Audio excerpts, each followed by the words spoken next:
രാഹുലിന് സസ്പെൻഷൻ. വിശദമായി നോക്കാം ഉച്ചവാർത്ത. ആദ്യം പ്രധാന തലക്കെട്ടുകൾ.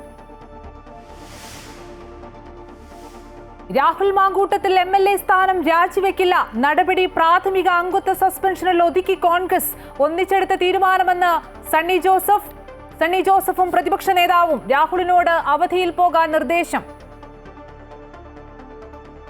കോൺഗ്രസ് പാർട്ടിയിലെ പദവി അദ്ദേഹം രാജിവെച്ച് മാതൃക തന്നെയാണ് കാണിച്ചിട്ടുള്ളത്. പാർട്ടിക്കോ അല്ലെങ്കിൽ നിയമപരമായോ പരാതികൾ ലഭിച്ചിട്ടില്ല. എവിടെയും കേസ് രജിസ്റ്റർ ചെയ്തിട്ടില്ല. എവിടെയും ഒരു കേസും രജിസ്റ്റർ ചെയ്തിട്ടില്ല. ആയതിനാൽ തന്നെ രാഹുൽ മാങ്കൂട്ടത്തിന്റെ MLA സ്ഥാനം രാജിവെക്കണം എന്ന് ആരെങ്കിലും ആവശ്യപ്പെടുന്നത്, ഞങ്ങളുടെ രാഷ്ട്രീയ എതിരാളികൾ പ്രത്യേകമായി ആവശ്യപ്പെടുന്നതിന് യാതൊരു ന്യായീകരണവും യുക്തിയുമില്ല. അവർക്ക് അത്തരത്തിൽ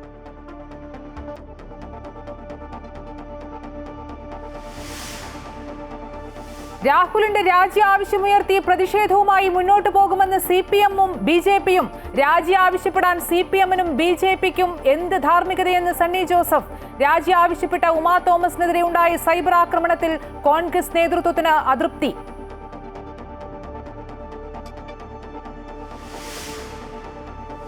ADGP MR അജിത് കുമാറിനെ സംരക്ഷിക്കാൻ സർക്കാരിന്റെ അസാധാരണ നീക്കം. മുൻ DGP ഷേഖ് ദർവേസ് സാഹിബ് നൽകിയ 2 റിപ്പോർട്ടുകൾ DGP റവാഡ ചന്ദ്രശേഖരന് തിരിച്ചയച്ചു. പരിശോധിച്ച് പുതിയ അഭിപ്രായം രേഖപ്പെടുത്തണമെന്ന് സർക്കാർ. അഴിമതി കേസിൽ ക്ലീൻ ചിറ്റ് തള്ളിയ വിജിലൻസ് കോടതി വിധിക്കെതിരെ അജിത് കുമാറിന്റെ അപ്പീൽ ഹൈക്കോടതിയിൽ.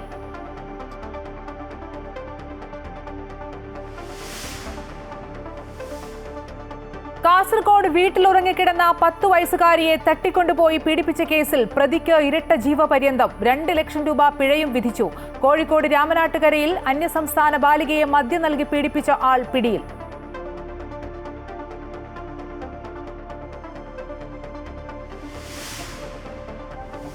കേരളത്തിലേക്ക് ലഹരി കടത്തുന്ന 3 നൈജീരിയൻ സ്വദേശികളടക്കം 7 വിദേശികൾ അറസ്റ്റിൽ. പിടിയിലായത് കോഴിക്കോട് സിറ്റി പോലീസ് നൽകിയ വിവരത്തിന്റെ അടിസ്ഥാനത്തിൽ 1 കോടിയിലേറെ വില വരുന്ന ലഹരി വസ്തുക്കൾ പിടികൂടി.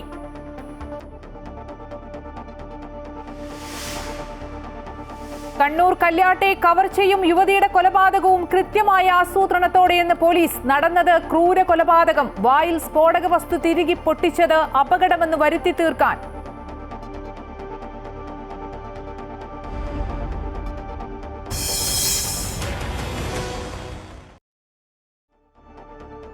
രാഹുൽ മാങ്കൂട്ടത്തിന് സസ്പെൻഷൻ. പ്രാഥമിക അംഗത്വത്തിൽ നിന്ന് സസ്പെൻഡ് ചെയ്തു. നടപടി സസ്പെൻഷനിൽ ഒതുക്കി. KPCC അധ്യക്ഷൻ സണ്ണി ജോസഫ് തീരുമാനം ഔദ്യോഗികമായി പ്രഖ്യാപിച്ചു. ഒന്നിച്ചെടുത്ത തീരുമാനമെന്നും പരാതിയില്ലാത്തതിനാൽ രാജിവെക്കേണ്ടതില്ലെന്നും സണ്ണി ജോസഫ് പറഞ്ഞു. മാതൃക തന്നെയാണ് കാണിച്ചിട്ടുള്ളത്.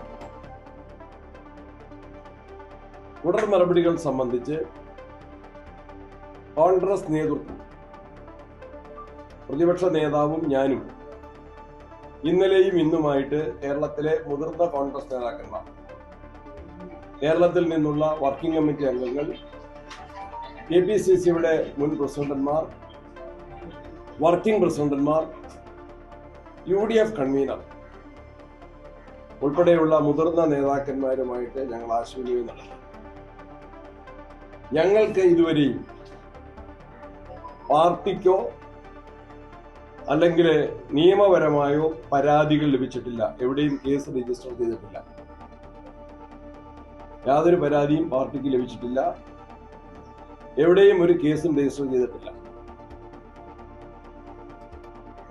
ആയതിനാൽ തന്നെ രാഹുൽ മാങ്കൂട്ടത്തിന്റെ MLA സ്ഥാനം രാജിവെക്കണം എന്ന് ആരെങ്കിലും ആവശ്യപ്പെടുന്നത്, ഞങ്ങളുടെ രാഷ്ട്രീയ എതിരാളികൾ പ്രത്യേകമായി ആവശ്യപ്പെടുന്നതിന് യാതൊരു ന്യായീകരണവും യുക്തിയുമില്ല. അവർക്ക് അത്തരത്തിൽ ഒരാവശ്യം ഉന്നയിക്കാനുള്ള ധാർമ്മികതയുമില്ല. ഞാൻ അതിന്റെ ഡീറ്റെയിൽസിലേക്ക് കടക്കുന്നില്ല. അങ്ങനെ ഒരു പാരമ്പര്യവും അങ്ങനെ ഒരു പ്രസിഡന്റ് കേരള രാഷ്ട്രീയത്തിലില്ല. രാഹുൽ മാങ്കൂട്ടത്തിനെതിരെ മറ്റൊരു പാർട്ടിയും സ്വീകരിക്കാത്ത മാതൃകാപരമായ നടപടിയെടുത്തുവെന്ന് പ്രതിപക്ഷ നേതാവ് VD സതീശൻ. തങ്ങൾക്ക് ഏറ്റവും പ്രാധാന്യമുള്ള ബന്ധമുള്ള പാർട്ടിയുടെ മുന്നിൽ നിൽക്കുന്ന ആളായിട്ട് പോലും ആരോപണങ്ങളിൽ പരാതിയില്ലാതിരുന്നിട്ട് പോലും കോൺഗ്രസ് എടുത്ത തീരുമാനം കേരളത്തിന്റെ രാഷ്ട്രീയ ചരിത്രത്തിൽ അടയാളപ്പെടുത്തുമെന്ന് VD സതീശൻ പറഞ്ഞു. കേരളത്തിൽ ഇത്തരം ഒരു സംഭവം ഉണ്ടായിട്ട് ആദ്യമായിട്ടാണ് ഒരു രാഷ്ട്രീയ പാർട്ടി ഇത്രയും കാർക്കശ്യത്തോടു കൂടിയും ഇത്രയും നിശ്ചയദാർഢ്യത്തോടു കൂടിയും ഒരു തീരുമാനമെടുക്കുന്നത്. KPCC പ്രസിഡന്റ് നിങ്ങളോട് പറഞ്ഞല്ലോ, ഒരു കംപ്ലൈൻറ്റ് ഞങ്ങളുടെ കയ്യിലില്ല, ഞങ്ങളുടെ കയ്യിലൊരു പരാതിയില്ല, ഒരു തെളിവുകളും ഞങ്ങൾക്ക് ആർക്കും തന്നിട്ടില്ല. എന്നിട്ടും 24 മണിക്കൂറിനകം യൂത്ത് കോൺഗ്രസ് പ്രസിഡന്റ് സ്ഥാനത്ത് നിന്ന് അദ്ദേഹം രാജിവെച്ചു. അതിനുശേഷം പാർട്ടി ഗൗരവതരമായി അക്കാര്യം പരിശോധിച്ചു, മുഴുവൻ നേതാക്കളുമായി ആശയവിനിമയം നടത്തി. എന്നിട്ട് ഞങ്ങൾ പാർട്ടിയിൽ നിന്നും, പാർലമെന്ററി പാർട്ടിയിൽ നിന്നും അദ്ദേഹത്തെ സസ്പെൻഡ് ചെയ്ത് മാറ്റി നിർത്താൻ തീരുമാനിച്ചു. ഏതെങ്കിലും രാഷ്ട്രീയ പാർട്ടി ഇത്തരം തീരുമാനം കേരളത്തിൽ എടുത്തിട്ടുണ്ടോ? സ്ത്രീകളോടുള്ള ഞങ്ങളുടെ പ്രസ്ഥാനത്തിൻ്റെ ബഹുമാനവും ആദരവുമാണ്. അവരുടെ ആത്മാഭിമാനത്തിന് മുറിവേറ്റെന്ന് ഞങ്ങൾക്ക് തോന്നിയപ്പോൾ ഞങ്ങളുടെ പാർട്ടി ചെയ്താണ്. ഞാനൊരു 3 ദിവസം മുമ്പ് നിങ്ങളോട് പറഞ്ഞു, വേറെ ഒരു പാർട്ടിയിലും പോലെ അല്ല കോൺഗ്രസ് എന്ന് ഞങ്ങൾ ഇക്കാര്യത്തിൽ തെളിയിക്കും, നിങ്ങളെ കൊണ്ട് പറയിക്കും എന്ന് ഞാൻ പറഞ്ഞു. വേറെ ഒരു പാർട്ടിയെ പോലെയല്ല കോൺഗ്രസ് ഇക്കാര്യത്തിൽ തെളിവെടുത്തു. രക്ഷപ്പെടുത്താൻ ഞങ്ങൾ ഒരു ശ്രമവും ഞങ്ങൾ നടത്താതെ, ഒരു പരാതിയും ഇല്ലാതെ സ്ത്രീയുടെ അഭിമാനം കാത്തുരക്ഷിക്കാനാണ് കോൺഗ്രസ് ഈ തീരുമാനമെടുത്തത്. അത് കേരളം. കൂടുതൽ വിശദാംശങ്ങളുമായി അൺഫിലി ഡിസൂസ ചേരുന്നു. അൺഫിലിറ്റ്, ഏറ്റവും ഒടുവിൽ രാഹുൽ മാങ്കൂട്ടത്തിലിന് സസ്പെൻഷൻ, പരാതിയും കേസുമില്ലാതെ രാജിവെക്കേണ്ട എന്നാണ് കോൺഗ്രസിന്റെ ഔദ്യോഗിക തീരുമാനം.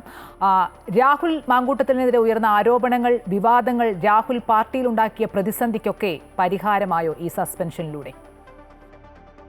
അമ്പിളി, കോൺഗ്രസ് കടുത്ത പ്രതിസന്ധിയിലായിരുന്നു കഴിഞ്ഞ കുറേ നാളുകളായി രാഹുൽ മാങ്കൂട്ടത്തുമായി ബന്ധപ്പെട്ടൊരു വിഷയത്തിൽ. ആ വിഷയം ഉയർത്തിയപ്പോൾ കോൺഗ്രസിന് അറിയാമായിരുന്നു നിയമസഭാ തെരഞ്ഞെടുപ്പിൽ പടിവാതിൽക്കൽ എത്തി നിൽക്കുന്ന ഈ വേളയിൽ ഏറ്റവും പ്രമുഖനായ യുവ നേതാവായ രാഹുൽ മാങ്കൂട്ടത്തിനെതിരെ MLA കൂടിയാണ്, യൂത്ത് കോൺഗ്രസിന്റെ സംസ്ഥാന പദവിയിലിരിക്കുന്നു. അത് ഒരു ആരോപണമല്ല, ആരോപണങ്ങളുടെ ഒരു അതായത് ഒരു ശരവേഗത്തിലായിരുന്നു ആരോപണങ്ങൾ ഒന്നിനു പുറകെ ഒന്നായി വന്നത്. അതൊക്കെ തന്നെ കാമ്പുള്ള, ഒരു പരാതി രേഖാമൂലം നൽകിയില്ലെങ്കിൽ പോലും തെളിവുകളൊക്കെ വളരെ കാമ്പുള്ള തെളിവുകൾ ഉൾപ്പെടെയാണ് രംഗത്തുള്ളത്. അതുകൊണ്ട് തന്നെ ഇതിൽ നിന്ന് ഇതിനെ പ്രതിരോധിക്കുക എന്നത് അസാധ്യമാണെന്ന് തുടക്കം മുതൽ തന്നെ കോൺഗ്രസ് നേതൃത്വത്തിന് അറിയാമായിരുന്നു. പ്രത്യേകിച്ച് തെരഞ്ഞെടുപ്പ് വേളയിൽ, തെരഞ്ഞെടുപ്പ് വർഷത്തിൽ ഇതിനെ പ്രതിരോധിക്കുക അസാധ്യമെന്ന തിരിച്ചറിവിൽ തന്നെയാണ് നിമിഷ നേരം കൊണ്ട്, അതായത് 24 മണിക്കൂർ പൂർത്തിയാകുന്നതിന് മുമ്പ് സംസ്ഥാനത്തെ ഈ യൂത്ത് കോൺഗ്രസ് അധ്യക്ഷ പദവിയിൽ നിന്ന് രാഹുലിനെ മാറ്റി നിർത്തി രാജിവെച്ചൊഴിയാൻ പാർട്ടി നിർദ്ദേശിക്കുന്നു. അതേപോലെ തന്നെ രാഹുൽ മാങ്കൂട്ടത്തിൽ അത് അതേപടി അനുസരിക്കുകയും ചെയ്തു. എന്നാൽ തുടർന്നുണ്ടാകുന്നത് MLA പദവിയിൽ എങ്ങനെ തുടരുമെന്നതാണ്. MLA പദവി ഒഴിയണമെന്ന് പാർട്ടിക്ക് പുറത്തേക്കാൾ ഏറെ ശക്തമായി പാർട്ടിക്കകത്ത് തന്നെ വാദമുണ്ടായി. അതിന് മുറവിളി, അതായത് പരസ്യമായി തന്നെ നേതാക്കൾ, മുതിർന്ന വനിതാ നേതാക്കൾ അടക്കം പരസ്യമായി തന്നെ രാഹുലിന്റെ MLA പദവി രാജിക്കായി മുറവിളി ഉയരുകയും ചെയ്തൊരു സമയത്ത് കർക്കശമായ നിലപാട് പാർട്ടി നേതൃത്വം എടുക്കുമോ എന്നൊരു ചോദ്യം ഉയർന്നു. ഇടയ്ക്കൊരു വേള രാഹുൽ നിമിഷം രാജിവെക്കും, രാഹുലിന്റെ രാജി പ്രഖ്യാപനം ഉണ്ടാകുമോ എന്നൊക്കെ പ്രതീക്ഷിച്ചു. ആ രീതിയിൽ തന്നെ ചർച്ചകളൊക്കെ നടക്കുകയും ചെയ്തു. പക്ഷെ അപ്പോഴാണ് കൃത്യമായി രാഹുൽ ഒരുപക്ഷെ രാജിവെക്കുകയാണെങ്കിൽ അവിടെ ഒരു ഉപതെരഞ്ഞെടുപ്പിനുള്ള സാധ്യത, ആ ഒരു നിയമോപദേശം കൃത്യമായി ലഭിച്ചത്. ഇതേ തുടർന്ന് വീണ്ടും ചർച്ചകൾ നടത്തുകയൊക്കെ ചെയ്തു. ആ കൂടിയാലോചനകളിലാണ് പക്ഷേ കോൺഗ്രസിന്റെ നേതൃത്വത്തിനെതിരെ ഉയർന്നിരിക്കുന്ന ഒരു ആരോപണം, അല്ലെങ്കിൽ കോൺഗ്രസ് പ്രതിക്കൂട്ടിലാകുന്നത് സ്ത്രീകളുടെ ഉള്ള നിലപാട്. അത് എങ്ങനെ, അതായത് പാർട്ടിക്കകത്തു പോലും കൃത്യമായി സ്ത്രീകൾ രംഗത്ത് വരുന്നു. ഇങ്ങനെ ഒരു നേതാവിനെ ഇനി ഒരു MLA പദവിയിൽ തുടരുന്നതിനുള്ള ധാർമ്മികത എന്താണ് എന്ന ചോദ്യം പാർട്ടിക്കകത്ത് സ്ത്രീകളടക്കം വളരെ ശക്തമായി ഉന്നയിക്കുമ്പോൾ എന്തുകൊണ്ട് കോൺഗ്രസ് ഇതിലൊരു തീരുമാനം അടിയന്തരമായി എടുത്തില്ല എന്നൊരു ചോദ്യം ഉയരും. അവിടെയാണ് ഇപ്പോൾ ഈ KPCC അധ്യക്ഷനായാലും പ്രതിപക്ഷ നേതാവായാലും പറയുന്നത്, സ്ത്രീയുടെ ആത്മാഭിമാനത്തിന് എവിടെയെങ്കിലും മുറിവേറ്റു എന്ന് തോന്നിയിടത്ത് കൃത്യമായ നിലപാട് ഞങ്ങൾ എടുത്തു. കർക്കശമായ നിലപാട്, പാർട്ടിയുടെ നിശ്ചയദാർഢ്യമാണ് ഇവിടെ തെളിവാകുന്നത്. ഇത് കേരള ചരിത്രത്തിൽ ഇടം നേടുന്ന ഒരു തെരഞ്ഞെടുപ്പായി എല്ലാ കാലവും കേരള രാഷ്ട്രീയത്തിൽ തന്നെ ഇതെല്ലാ കാലം നിലനിൽക്കുന്ന ഒരു തീരുമാനമാകും. സ്വാഭാവികമായി ഇത് തന്നെ ആയുധമാക്കി തന്നെയാകും ഇനിയുള്ള മണിക്കൂറുകൾ, ഇനിയുള്ള ദിവസങ്ങളിൽ ഈ വിഷയത്തെ കോൺഗ്രസ് പ്രതിരോധിക്കുക. ശരി, കേരള രാഷ്ട്രീയത്തിലെ ഏറ്റവും ധീരമായ തീരുമാനം എന്ന് തന്നെയാണ് കോൺഗ്രസ് ഇതിനെ വിശേഷിപ്പിക്കുന്നത്. എന്തായാലും ഉയർന്നു വന്ന വിവാദങ്ങൾ അവസാനിപ്പിക്കാനുള്ള ശ്രമമാണ്. രാഹുൽ മാങ്കൂട്ടത്തിലിന്റെ പ്രതികരണമാണ് ഇനി ഏവരും ഉറ്റുനോക്കുന്നത്. വിശദാംശങ്ങൾ നൽകുകയായിരുന്നു അൺഫിലി ഡിസൂസ. രാഹുൽ മാങ്കൂട്ടത്തിലിനെതിരെ ശക്തമായ തീരുമാനമാണ് പാർട്ടി എടുത്തതെന്നും KPCC അധ്യക്ഷൻ പറഞ്ഞതിന് മുകളിൽ ഒന്നും പറയാനില്ലെന്നും ഷാഫി പറമ്പിൽ MP. കേരളത്തിലെ ഓരോ കോൺഗ്രസ് പ്രവർത്തകനും അത് ബാധകമാണെന്നും അദ്ദേഹം കൂട്ടിച്ചേർത്തു. ശക്തമായിട്ടുള്ള തീരുമാനമാണ് പാർട്ടി എടുത്തിട്ടുള്ളത്. അത് കേരളത്തിലെ ഓരോ കോൺഗ്രസ് പ്രവർത്തകനും നേതാവിനും ബാധകമാണ്. ബഹുമാനപ്പെട്ട KPCC പ്രസിഡന്റ് പറഞ്ഞതിന്റെ മേലെ കൂടുതലൊന്നും പറയേണ്ടതായിട്ടില്ല. അദ്ദേഹം ഇന്ന് മാധ്യമങ്ങളെ കണ്ട് എല്ലാ തീരുമാനങ്ങളും കൃത്യമായിട്ട് വിശദീകരിച്ചു കഴിഞ്ഞതാണ്. അതിൽ കൂടുതൽ ഞാനൊന്നും പറയേണ്ടതായിട്ടുണ്ടെന്ന് കരുതുന്നില്ല. രാഹുൽ മാങ്കൂട്ടത്തിലിന്റെ സസ്പെൻഷൻ സ്വാഗതാർഹമെന്ന് KPCC മുൻ അധ്യക്ഷൻ കെ സുധാകരൻ പാർട്ടി എടുത്ത തീരുമാനത്തെ സ്വാഗതം ചെയ്യുന്നു. രാജിവെക്കണമെന്ന അഭിപ്രായമില്ലെന്നും വനിതാ നേതാക്കൾ പറഞ്ഞത് അവരുടെ അഭിപ്രായമാണ് പറഞ്ഞതെന്നും അദ്ദേഹം പറഞ്ഞു. ഉമാ തോമസിനെതിരായ സൈബർ ആക്രമണത്തെക്കുറിച്ച് അറിയില്ലെന്നും കെ സുധാകരൻ പ്രതികരിച്ചു. പാർട്ടിയുടെ തീരുമാനം എന്താണ്, ആ തീരുമാനത്തും എൻ്റെ തീരുമാനം അത് പ്രശ്നത്തിൻ്റെ ഗൗരവം അനുസരിച്ചാണ് ഒരു നടപടിയുടെ കരുത്ത്. ഒരു നടപടി എടുക്കുന്നത് എന്താണ് അതിൻ്റെ കാരണം, ആ കാരണത്തെ വിലയിരുത്തിയിട്ടാണ് ഇത് ചെയ്യേണ്ടത്. ഇത്രയും ജീർണമായ അവസ്ഥ ഒരു കാലത്തും കോൺഗ്രസ് നേതൃത്വത്തിൽ ഉണ്ടായിട്ടില്ലെന്ന് CPM സംസ്ഥാന സെക്രട്ടറി MV ഗോവിന്ദൻ. രാഹുൽ മാങ്കൂട്ടത്തിലിന് പലതും അറിയാമെന്നത് കോൺഗ്രസിനെ വെട്ടിലാക്കുന്നു. രാജിക്ക് പകരം നടപടി സസ്പെൻഷനിൽ ഒതുക്കിയത് ശരിയല്ല. ഏത് ഉപതെരഞ്ഞെടുപ്പിനെയും നേരിടാൻ തങ്ങൾ തയ്യാറാണെന്നും അദ്ദേഹം പറഞ്ഞു. കോൺഗ്രസിൽ അടിഞ്ഞുകൂടിയിട്ടുള്ള ഈ ജീർണത ഇപ്പോൾ അതിശക്തിയായിട്ട് ഞാൻ നേരത്തെ പറഞ്ഞതുപോലെ ഒരു പെരും മഴ പോലെ പൂർണ്ണമായ അർത്ഥത്തിൽ ജനങ്ങൾക്ക് ഒരു സംശയത്തിനും ഇടയില്ലാത്ത രീതിയിൽ പുറത്തു കൊണ്ടുവന്നത് ഇപ്പോഴാണ്. അത് രാഹുൽ മാക്കൂട്ടവുമായി ബന്ധപ്പെട്ടുകൊണ്ട് രാഹുൽ മാക്കൂട്ടത്തിന് ഇതുമായി ബന്ധപ്പെട്ട് ഒരുപാട് കാര്യങ്ങൾ അതിന് പുറമേ അറിയാം. രാഹുൽ മാങ്കൂട്ടത്തിലിന്റെ സസ്പെൻഷൻ കോൺഗ്രസിന്റേത് രാഷ്ട്രീയ തട്ടിപ്പും നാടകവുമാണെന്ന് BJP ദേശീയ നിർവാഹക സമിതി അംഗം PK കൃഷ്ണദാസ്. പാലക്കാട്ടെ വോട്ടർമാരെ പരിഹസിക്കുന്നതിന് തുല്യമാണിതെന്നും അദ്ദേഹം പറഞ്ഞു. സംസ്ഥാന സർക്കാർ ശബരിമല ഭക്തജന സംഗമം സംഘടിപ്പിക്കുകയും അതിൻ്റെ ഉദ്ഘാടനത്തിന് തമിഴ്നാട് മുഖ്യമന്ത്രി സ്റ്റാലിനെയും ഉപമുഖ്യമന്ത്രി മകൻ സ്റ്റാലിനെയും ക്ഷണിക്കാൻ തീരുമാനിച്ചത് അപലനീയമാണ്, പ്രതിഷേധാർഹമാണ്. ഒന്ന്, വിദ്യാർത്ഥി സംഘടനാ തലം മുതൽ തെരുവിലെ സമരമുഖത്ത് നിറഞ്ഞു നിന്നിരുന്ന നിരവധി KSU പ്രവർത്തകരെ തള്ളിമാറ്റി കണ്ണടച്ച് തുറക്കുന്ന വേഗത്തിലായിരുന്നു കോൺഗ്രസിനുള്ളിൽ രാഹുൽ മാങ്കൂട്ടത്തിൽ എന്ന യുവാവിന്റെ വളർച്ച. മാധ്യമങ്ങളെയും സോഷ്യൽ മീഡിയയും കൃത്യമായി വിനിയോഗിക്കാൻ സമർത്ഥനായ രാഹുൽ പക്ഷേ ഒരു പൊതുപ്രവർത്തകൻ ഉണ്ടാകേണ്ട മിനിമം യോഗ്യതകളെക്കുറിച്ച് പഠിക്കാൻ മറന്നുപോയതിന്റെ പരിണിത ഫലമാണ് അപ്രതീക്ഷിതമായി ഉണ്ടായ ഈ തിരിച്ചടി. ചാനൽ ചർച്ചകളിലും സംവാദങ്ങളിലും പുഞ്ചിരിയോടെ നിറഞ്ഞു നിൽക്കുന്ന സ്ഥിരം മുഖം. ചർച്ചകളിൽ പങ്കെടുത്ത് കോൺഗ്രസിനു വേണ്ടി വാദിക്കുകയും രാഷ്ട്രീയ എതിരാളികളുടെ മേൽ ചാട്ടുളി പോലെ പ്രഹരമേൽപ്പിക്കുകയും ചെയ്യുന്ന വാക്ചാതുരി. രാഹുൽ മാങ്കൂട്ടത്തിലെ മലയാളികൾ പരിചയപ്പെട്ടു തുടങ്ങിയത് അങ്ങനെയാണ്. കൃത്യതയോടും വ്യക്തതയോടും കൂടി കാര്യങ്ങൾ പഠിച്ചവതരിപ്പിക്കാനുള്ള കഴിവ് കാഴ്ചക്കാരിലും സർവോപരി പാർട്ടിയിലെ ഒരു വിഭാഗത്തിനും മതിപ്പുളവാക്കി. യൂത്ത് കോൺഗ്രസ് കാലം മുതലേ സംസ്ഥാന അധ്യക്ഷനായിരുന്ന ഷാഫി പറമ്പിലിന്റെ ഇടവും വലവും ആത്മാവും നിഴലുമൊക്കെയായി വളർന്നു.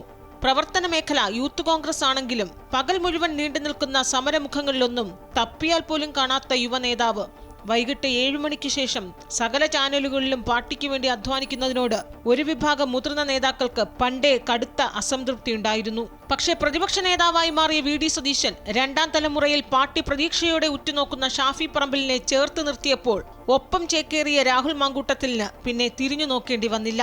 യൂത്ത് കോൺഗ്രസിന് നാഥനില്ലാതെ സംഘടന നിർജീവമായിരുന്ന സമയം. തെരഞ്ഞെടുപ്പിലൂടെ പുനഃസംഘടിപ്പിച്ച പാർട്ടിയുടെ സംസ്ഥാന അധ്യക്ഷ പദവി വീറും വാശിയുമേറിയ പോരാട്ടത്തിനൊടുവിൽ നേടിയെടുത്തു. കള്ളവോട്ടും വ്യാജ ID കാർഡും ഉൾപ്പെടെയുള്ള ആരോപണങ്ങൾ അതിജീവിച്ച് മുന്നേറിയ യുവനേതാവ് സംഘടനയുടെ കരുത്ത് വിളിച്ചോതി സെക്രട്ടേറിയറ്റ് നടയിൽ അക്രമാസക്ത പ്രതിഷേധത്തിന് തിരികൊളുത്തി. അറസ്റ്റും റിമാൻഡും ജയിലിൽ നിന്നുള്ള പുറത്തേക്കുള്ള വരവും നേതാവിന്റെ സ്വീകാര്യതയ്ക്ക് ആക്കം കൂട്ടി. സംഘടനാ ചുമതലയിലെ ആദ്യ വരവിൽ തന്നെ സാക്ഷാൽ ലീഡറുടെ മകൾക്കെതിരെ നടത്തിയ സ്ത്രീവിരുദ്ധ പരാമർശം പോലും തിരുത്താൻ പാർട്ടിയിലെ ഗോഡ്ഫാദർമാർ ശ്രമിച്ചതുമില്ല. പാലക്കാട് തന്റെ വിശ്വസ്തൻ തന്നെ സ്ഥാനാർത്ഥിയാകണമെന്ന ഷാഫി പറമ്പിലിന്റെ കടുംപിടുത്തം അങ്ങനെ രാഹുൽ മാങ്കൂട്ടത്തിൽ എന്ന നേതാവിന് MLA ആകാനുള്ള വഴിതെളിഞ്ഞു. മുതിർന്ന നേതാക്കളുടെ അഭിപ്രായം പോലും തേടാതെ രാഹുൽ എന്ന ഒറ്റപ്പേരിലെത്തിയപ്പോഴേക്കും സതീശൻ, ഷാഫി, രാഹുൽ ത്രയം കോൺഗ്രസിനുള്ളിൽ രൂപപ്പെട്ടു കഴിഞ്ഞിരുന്നു.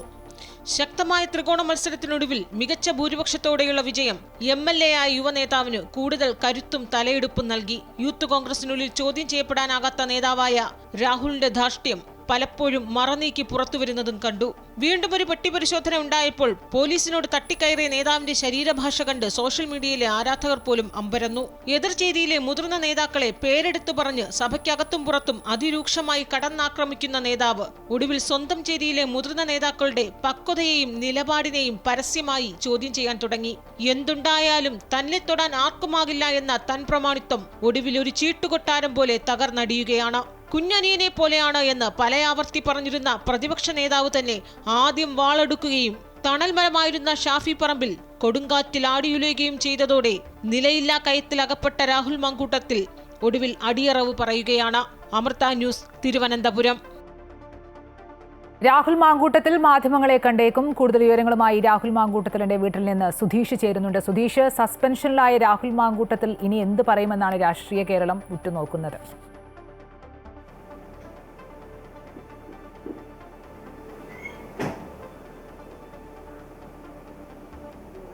തീർച്ചയായും അമ്പിളി, അല്പസമയം മുമ്പ് ഈ ഒരു വാർത്ത പുറത്തു വന്നതിന് ശേഷം രാഹുൽ മാങ്കൂട്ടത്തിൻ്റെ ഈ അടൂരിലുള്ള വീട്ടിൽ നിരവധി പ്രവർത്തകരാണ് എത്തിക്കൊണ്ടിരുന്നത്. അപ്പോൾ അദ്ദേഹം വീട്ടിനുള്ളിൽ തന്നെയാണ് ഉള്ളത്, പുറത്തേക്ക് ഇറങ്ങിയിട്ടില്ല. അല്പസമയത്തിനുള്ളിൽ മാധ്യമങ്ങളെ കാണും എന്നുള്ള ഒരു പ്രതീക്ഷയുണ്ട്. ഉച്ചയ്ക്ക് 2 മണിയോടുകൂടി മാധ്യമങ്ങളെ കാണുമെന്നാണ് ഇപ്പോൾ ഒടുവിലായി അറിയാൻ കഴിയുന്നത്. എങ്കിലും പാർട്ടി തലപ്പത്തു നിന്നും ഇത്തരത്തിലൊരു നടപടി ഉണ്ടായതിൻ്റെ ഏറെ ഒരു വിഷമം, അല്ലെങ്കിൽ ആ ഒരു ഘട്ടം ഇതെങ്ങനെ തരണം ചെയ്യുമെന്നുള്ള ഒരു ആശങ്കയിൽ കൂടിയാണ് രാഹുൽ മാങ്കൂട്ടം. കാര്യം ഇത്തരമൊരു നടപടി പാർട്ടിയുടെ പ്രാഥമിക അംഗത്വത്തിൽ നിന്നും പാർട്ടിയിൽ നിന്നും സസ്പെൻഡ് ചെയ്തുകൊണ്ടുള്ള ഒരു നടപടി ഉണ്ടാകുമെന്ന് അദ്ദേഹം ഒരിക്കൽ അല്ലെങ്കിൽ പോലും പ്രതീക്ഷിച്ചു കാണില്ല. അത്തരത്തിലൊരു നടപടി ഉണ്ടായപ്പോൾ ഈ നടപടി അല്ലെങ്കിൽ ഇത്തരത്തിലുള്ള ഈ ഒരു പ്രശ്നത്തെ എങ്ങനെ നേരിടണം എന്നൊരു ആശങ്ക കൂടി രാഹുൽ മാങ്കൂട്ടത്തിനുണ്ടാവും. അതുകൊണ്ട് തന്നെയാണ് അദ്ദേഹം മാധ്യമങ്ങളെ കാണുന്നതിന് ഒരു അല്പസമയത്തിനകം മാധ്യമങ്ങളെ കാണുമെന്ന് ഇപ്പോൾ പറഞ്ഞിട്ടുണ്ട്.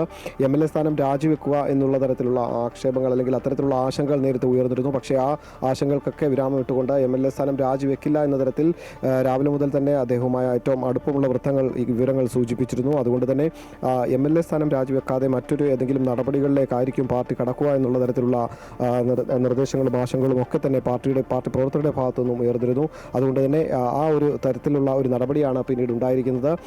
പാർട്ടിയിൽ നിന്നും പ്രാഥമിക അംഗത്തിൽ നിന്നും പുറത്താക്കിയതിനു ശേഷം അദ്ദേഹത്തിൻ്റെ വീടും പരിസരവും നിരവധി പ്രവർത്തകർ എത്തിക്കൊണ്ടിരുന്നു. ആ പ്രവർത്തകരൊക്കെ തന്നെയും അവരുടെ ആശങ്കകൾ പങ്കുവച്ചിരുന്നു, അദ്ദേഹത്തെ കണ്ട് സംസാരിച്ചിരുന്നു. പക്ഷേ അവരൊക്കെ തന്നെ രാഹുൽ മാങ്കൂട്ടത്തിനെ കണ്ട് സംസാരിച്ചപ്പോൾ പറയുന്നത് രാഹുൽ മാങ്കൂട്ടത്തിന് ഈ ഒരു നടപടിയിൽ ഏറെ വിഷമം ഘട്ടമാണ്, അത് ഒരു നടപടി ഏറെ അദ്ദേഹത്തെ വിഷമിപ്പിച്ചിട്ടുണ്ട് എന്ന് തന്നെയാണ് പറയുന്നത്. ഏകദേശം 2 മണിയോടുകൂടി മാധ്യമങ്ങളെ കാണും. ശരി, രാഹുൽ മാങ്കൂട്ടത്തിൽ മാധ്യമങ്ങളെ കണ്ടേക്കും. 2 മണിയോടുകൂടി തന്നെ കണ്ടേക്കുമെന്നാണ് രാഹുലിന്റെ പ്രതികരണമാണ് എല്ലാവരും ഉറ്റുനോക്കുന്നത്. വിശദാംശങ്ങൾ നൽകുകയായിരുന്നു രാഹുൽ മാങ്കൂട്ടത്തിലിന്റെ വീട്ടിൽ നിന്ന് സുധീഷ്. രാഹുൽ മാങ്കൂട്ടത്തിലിന്റെ രാജി ആവശ്യപ്പെട്ട ഉമാ തോമസ് MLAക്കെതിരെ കടുത്ത സൈബർ ആക്രമണത്തിൽ കൂടുതൽ പ്രതികരണത്തിനില്ലെന്ന് ഉമാ തോമസ്. നടപടി സ്വീകരിക്കേണ്ടത് പാർട്ടിയാണെന്നും നിലവിൽ പരാതിയില്ലെന്നും ഉമാ തോമസ് പറഞ്ഞു. ചിലരുടെ അഭിപ്രായങ്ങൾ സൈബർ ആക്രമണമായി കാണുന്നില്ലെന്നും അവർ വ്യക്തമാക്കി. വിചാരിച്ചു പത്രസമ്മേളനം നടക്കുമ്പോൾ എന്തായാലും ഒരു ക്ലാരിറ്റി ഉണ്ടാവും എന്തായാലും എന്ന് തോന്നി. പക്ഷെ അത് ഉണ്ടായില്ല എന്നുള്ളത് കൊണ്ടാണ് ഞാൻ ഇന്നലെ പറഞ്ഞത്. സൈബർ ആക്രമണം എന്നൊന്നും ഞാൻ പറയില്ല. എനിക്ക് സ്വതന്ത്രമായിട്ട് എന്ത് പറയാനുണ്ടോ അതുപോലെ എല്ലാവർക്കും ആ സ്വാതന്ത്ര്യം. ADGP MR അജിത് കുമാറിന് വീണ്ടും തണലൊരുക്കി സർക്കാർ. മുൻ DGP നൽകിയ 2 അന്വേഷണ റിപ്പോർട്ടുകൾ മടക്കി. റവാഡ ചന്ദ്രശേഖരനോട് നിലവിലെ റിപ്പോർട്ട് പരിശോധിച്ച് പുതിയ അഭിപ്രായം രേഖപ്പെടുത്തണമെന്ന് സർക്കാർ ആവശ്യപ്പെട്ടു. മുൻ സംസ്ഥാന പോലീസ് മേധാവി ഷെയ്ഖ് ദർവേഷ് സാഹിബ് നൽകിയ 2 അന്വേഷണ റിപ്പോർട്ടുകളാണ് തിരിച്ചയച്ചത്. അജിത് കുമാറിനെതിരായ പൂരം റിപ്പോർട്ട്, P. വിജയൻ നൽകിയ പരാതിയിന്മേലുള്ള ശുപാർശ എന്നിവയാണ് തിരിച്ചയച്ചത്. അജിത് കുമാറിന്റെ വീഴ്ച ചൂണ്ടിക്കാണിക്കുന്നതാണ് 2 റിപ്പോർട്ടുകളും. തൃശൂർ പൂരം കലക്കലിൽ MR അജിത് കുമാറിന്റെ ഭാഗത്തു നിന്നും ഇടപെടൽ ഉണ്ടായിട്ടില്ല. സ്ഥലത്തുണ്ടായിട്ടും മന്ത്രി വിളിച്ചിട്ടും ഫോൺ എടുക്കുകയോ സംഭവ സ്ഥലത്തെത്തുകയോ ചെയ്തില്ല. കുറ്റകരമായ അനാസ്ഥയാണ് അജിത് കുമാറിന്റെ ഭാഗത്തു നിന്നും ഉണ്ടായത് എന്നതടക്കമുള്ള കാര്യങ്ങളാണ് റിപ്പോർട്ടിലുള്ളത്. അജിത് കുമാറിനെതിരെ നടപടി വേണമെന്നും റിപ്പോർട്ടിലുണ്ടായിരുന്നു. രണ്ടാമത്തെ റിപ്പോർട്ട് P. വിജയനെതിരെ MR അജിത് കുമാർ നൽകിയ തെറ്റായ മൊഴിയെക്കുറിച്ചുള്ളതാണ്. P. വിജയന് കരിപ്പൂർ സ്വർണ്ണക്കടത്ത് സംഘവുമായി ബന്ധമുണ്ടെന്ന് അന്ന് മലപ്പുറം SP ആയിരുന്ന സുജിത് ദാസ് തന്നോട് പറഞ്ഞിട്ടുണ്ടെന്ന് MR അജിത് കുമാർ മൊഴി നൽകിയിരുന്നു. DGPക്ക് ഇതിനെതിരെ P. വിജയൻ പരാതിയും നൽകിയിരുന്നു. 2 സംഭവത്തിലും അജിത് കുമാറിന്റെ ഭാഗത്തുനിന്നും ഗുരുതരമായ വീഴ്ചയാണ് ഉണ്ടായതെന്നും സർക്കാരിന് വേണ്ട നടപടി സ്വീകരിക്കാമെന്നുമായിരുന്നു റിപ്പോർട്ടിലുണ്ടായിരുന്നത്. നിലവിലെ DGPയായ റവാഡ ചന്ദ്രശേഖരന് ഈ റിപ്പോർട്ട് തിരിച്ചു നൽകിയിരിക്കുകയാണ്. DGP റിപ്പോർട്ട് പഠിച്ച് ദർവേഷ് സാഹിബിന്റെ റിപ്പോർട്ട് അംഗീകരിക്കുകയോ അല്ലെങ്കിൽ റിപ്പോർട്ട് തെറ്റാണെന്ന് ചൂണ്ടിക്കാട്ടി അജിത് കുമാറിന് ക്ലീൻ ചിറ്റ് നൽകുകയോ വേണമെന്നാണ് സർക്കാർ DGPയോട് ആവശ്യപ്പെട്ടിരിക്കുന്നത്. അമൃത ന്യൂസ്, തിരുവനന്തപുരം. കല്യാട് മോഷണം നടന്ന വീട്ടിലെ യുവതിയെ കൊല്ലപ്പെട്ട നിലയിൽ കണ്ടെത്തിയ സംഭവത്തിൽ കൂടുതൽ വിവരങ്ങൾ പുറത്ത്. ദർശിതയെ കൊലപ്പെടുത്തിയത് വായിൽ സ്ഫോടക വസ്തു തിരികെ പൊട്ടിച്ചാണ്. കർണാടക സാലിഗ്രാമത്തിലെ ലോഡ്ജിലാണ് ദർശിതയെ കൊല്ലപ്പെട്ട നിലയിൽ കണ്ടെത്തിയത്. ദർശിതയുടെ സുഹൃത്ത് സിദ്ധരാജു കർണാടക പോലീസിന്റെ പിടിയിലായിട്ടുണ്ട്. ദർശിതയുടെ ഭർത്താവിന്റെ വീട്ടിൽ നിന്ന് 30 പവൻ സ്വർണവും 4 ലക്ഷം രൂപയുമാണ് കാണാതായത്.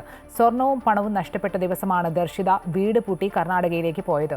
സ്വർണവും പണവും കവർന്നതിന് പിന്നിൽ ദർശിതയും സുഹൃത്തുമെന്നാണ് പോലീസിന്റെ സംശയം. കാസർഗോഡ് വീട്ടിൽ ഉറങ്ങിക്കിടന്ന 10 വയസ്സുകാരിയെ തട്ടിക്കൊണ്ടുപോയി പീഡിപ്പിച്ച് സ്വർണ്ണക്കമ്മൽ കവർന്ന കേസിൽ പ്രതിക്ക് മരണം വരെ തടവ് ശിക്ഷയും 2 ലക്ഷം രൂപ പിഴയും വിധിച്ച് കോടതി. ഹോസ്ദുർഗ് ഫസ്റ്റ് ട്രാക്ക് സ്പെഷ്യൽ കോടതിയാണ് പ്രതി സൽമാൻ എന്ന PA സലീമിന് ശിക്ഷ വിധിച്ചത്. 2024 മെയ് 15-നായിരുന്നു നാടിനെ നടുക്കിയ സംഭവം നടന്നത്. കുട്ടിയെ പീഡിപ്പിച്ച ശേഷം സ്ഥലം വിട്ട കർണാടക കുടക് സ്വദേശിയായ പ്രതിയെ ആന്ധ്രാപ്രദേശിൽ വെച്ചാണ് പോലീസ് പിടികൂടിയത്. സംഭവം നടന്ന് പ്രതിയെ പിടികൂടി 39-ാം ദിവസം പോലീസ് കുറ്റപത്രം സമർപ്പിച്ചിരുന്നു. ശാസ്ത്രീയ തെളിവുകൾ അടക്കം 117 രേഖകൾ അന്വേഷണ സംഘം കോടതിയിൽ ഹാജരാക്കിയിരുന്നു. കോഴിക്കോട് രാമനാട്ടുകരയിൽ അന്യസംസ്ഥാന ബാലികയെ മദ്യം നൽകി പീഡിപ്പിച്ച ആൾ പിടിയിൽ. മലപ്പുറം കോട്ടക്കൽ സ്വദേശി റിയാസാണ് പിടിയിലായത്. ഒറീസയിലേക്ക് കടക്കാൻ ശ്രമിക്കുമ്പോൾ റെയിൽവേ സ്റ്റേഷനിൽ നിന്നും പ്രതിയെ പിടികൂടുകയായിരുന്നു. നേരത്തെ പ്രതിയുടെ സുഹൃത്തിനെ പോലീസ് കസ്റ്റഡിയിലെടുത്തിരുന്നു. 2019-ൽ കടയിലെ സഹപ്രവർത്തകയെ ബലാത്സംഗം ചെയ്ത കേസിലെ പ്രതി കൂടിയാണ് റിയാസ്. കേരളത്തിലേക്ക് ലഹരി കച്ചവടം നടത്തുന്ന 3 നൈജീരിയ സ്വദേശികളടക്കം 7 വിദേശികൾ അറസ്റ്റിൽ.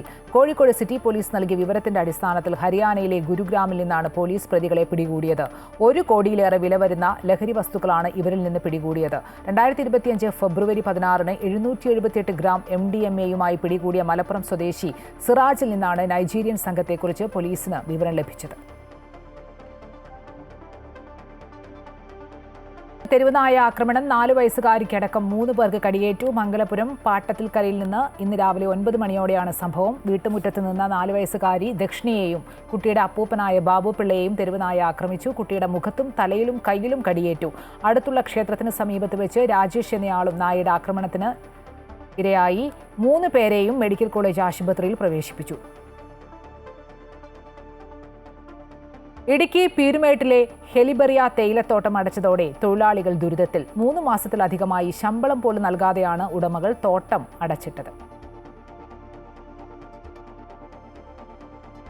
500-ലധികം സ്ഥിരം തൊഴിലാളികൾ, 200-ഓളം അതിഥി തൊഴിലാളികൾ. പീരുമേട് ഹെലിബറിയ തേയിലത്തോട്ടത്തിലെ പണിയായിരുന്നു ഇവരുടെ ആശ്രയം. 2 ആഴ്ച മുമ്പ് ഒരു മുന്നറിയിപ്പുമില്ലാതെ ഉടമകൾ തോട്ടമടച്ചു. ഇതോടെ തൊഴിലാളി കുടുംബങ്ങൾ പ്രതിസന്ധിയിലായി. എല്ലാവരും പട്ടിണിയുടെ ഒരു അവസ്ഥയിലാണ് ഇരിക്കുന്നത്. ചികിത്സയ്ക്ക് പോലും നിവർത്തിയില്ല. അങ്ങനത്തെ ഒരു അവസ്ഥയിലാണ് ഇരിക്കുന്നത്. അത് വീട് ലയൻസുകളോ അതിനേക്കാൾ ജീവിതത്തിലാണ് കഴിയുന്നത്. മഴ പെയ്താൽ മൊത്തം വെള്ളവും വീടിൻ്റെ അകത്താണ്. അതിലാണ് കക്കൂസോ പണിയോ ഒന്നുമില്ല. എല്ലാം ആ അവസ്ഥയിലാണ് കഴിയുന്നത്. തൊഴിലാളികൾക്ക് ശമ്പളം ലഭിച്ചിട്ട് 3 മാസമായി. PF തുക കൃത്യമായി പിടിച്ചെങ്കിലും 58 മാസമായി ഉടമകൾ ഇതടയ്ക്കുന്നില്ല. കുട്ടികളുടെ വിദ്യാഭ്യാസം, വിവാഹം എന്നിവയ്ക്കായി PF-ൽ നിന്ന് പണമെടുക്കാമെന്ന് കരുതിയിരുന്നവർ നിരാശരായി. തോട്ടം തുറക്കണമെന്നാവശ്യപ്പെട്ട് തൊഴിലാളി സംഘടനകൾ സമരത്തിലാണ്. ഇപ്പോൾ പീരുമേട്ടിൽ 7 തോട്ടങ്ങളാണ് അടഞ്ഞുകിടക്കുന്നത്. മറ്റു പല തോട്ടങ്ങളും പ്രതിസന്ധിയിലാണെന്ന് സൂചനയുണ്ട്. MC Boban, Amrita news, Idukki. തൃശൂർ എറവ് ആറാങ്കല്ലിൽ KSEB ഉദ്യോഗസ്ഥരുടെ അനാസ്ഥ മൂലം വീടുകളിൽ ലക്ഷക്കണക്കിന് രൂപയുടെ നാശനഷ്ടം സംഭവിച്ചതായി പരാതി. പുതിയതായി സ്ഥാപിച്ച ട്രാൻസ്ഫോമറിൽ നിന്ന് അമിത വൈദ്യുതി പ്രവഹിപ്പിച്ച് വീട്ടിലെ ഉപകരണങ്ങൾ തകരാറിലാക്കിയെന്നാണ് പരാതി. സംഭവത്തിൽ വകുപ്പ് മന്ത്രിക്കും മുഖ്യമന്ത്രിക്കും പരാതി നൽകാൻ ഒരുങ്ങുകയാണ് നാട്ടുകാർ. കഴിഞ്ഞ ദിവസം വൈകിട്ടാണ് സംഭവം. എറവ് പെരുമ്പുഴ പാടശേഖരത്തിനോട് ചേർന്നുള്ള KSEBയുടെ പുതിയ ട്രാൻസ്ഫോർമർ ചാർജ് ചെയ്യുന്നതിന് മുന്നോടിയായി രാവിലെ മുതൽ പ്രദേശത്ത് വൈദ്യുതി ഉണ്ടായിരുന്നില്ല. വൈകിട്ട് പുതിയ ട്രാൻസ്ഫോർമറിലൂടെ വൈദ്യുതി കടത്തിവിട്ടപ്പോഴാണ് പ്രദേശത്തുള്ള ഒട്ടനവധി വീടുകളിൽ ഗൃഹോപകരണങ്ങളും വൈദ്യുതോപകരണങ്ങളും അടക്കം ലക്ഷക്കണക്കിന് രൂപയുടെ ഉപകരണങ്ങൾ തകരാറിലായത്. അമിത വൈദ്യുത പ്രവാഹമാണ് നാശനഷ്ടങ്ങൾക്ക് കാരണമെന്നാണ് വിലയിരുത്തുന്നത്. വിദഗ്ധർ ചെയ്യേണ്ട ജോലി കരാർ ജോലിക്കാരെ ഏൽപ്പിച്ചതാണ് നാശനഷ്ടങ്ങൾക്ക് കാരണമെന്നാണ് നാട്ടുകാരുടെ ആരോപണം. അതിനാൽ ഇതിന്റെ തുകയും KSEBയിലെ ഉദ്യോഗസ്ഥരിൽ നിന്ന് ഈടാക്കണമെന്ന് നാട്ടുകാർ പറയുന്നു. കമ്പ്യൂട്ടറുകൾ, വാഷിംഗ് മെഷീൻ, CCTV ക്യാമറകൾ, ഇന്റർനെറ്റ് വൈഫൈ മോഡം, ഐഫോൺ ചാർജറുകൾ, സീലിംഗ് ഫാൻ തുടങ്ങി ലക്ഷക്കണക്കിന് രൂപയുടെ ഉപകരണങ്ങളാണ് പ്രദേശവാസികൾക്ക് നഷ്ടമായത്. കത്തിപ്പോയപ്പോൾ രാത്രി വെള്ളമില്ലാണ്ടായപ്പോൾ പുതിയ മോട്ടർ, എമർജൻസി ആയിട്ട് പുതിയ മോട്ടർ എടുത്തു. ഇതുപോലെ ഈ ഭാഗത്ത് കുറെ ആൾക്കാർ പോയിട്ടുണ്ട് കേട്ടോ. നമ്മുടെ മാത്രമല്ല, ഈ ഭാഗത്ത് കുറെ ആൾക്കാർ motor point, TV point, fridge point. ഞാൻ നല്ല ഉദ്യോഗസ്ഥരോട് ചോദിച്ചു എന്താ നടപടിയെന്ന് ചോദിച്ചു. അപ്പോൾ ഞങ്ങൾ നോക്കിക്കൊണ്ടിരിക്കുകയാണ്. ഏതാണ്ട് 2 ലക്ഷം രൂപ മുതൽ ഈ ഭാഗത്ത് ഏരിയയിൽ പോയിട്ടുണ്ട്. ഇത് സംബന്ധിച്ച വൈദ്യുത വകുപ്പ് മന്ത്രിക്കും മുഖ്യമന്ത്രിക്കും പ്രദേശവാസികൾ പരാതി നൽകാൻ ഒരുങ്ങുകയാണ്. അമൃത ന്യൂസ്, തൃശൂർ. ഇതോടെ ഉച്ചവാർത്ത പൂർണ്ണമാകുന്നു. കൂടുതൽ വാർത്തകൾക്കും വിശദാംശങ്ങൾക്കും അമൃത ന്യൂസ് യൂട്യൂബ് സന്ദർശിക്കുക.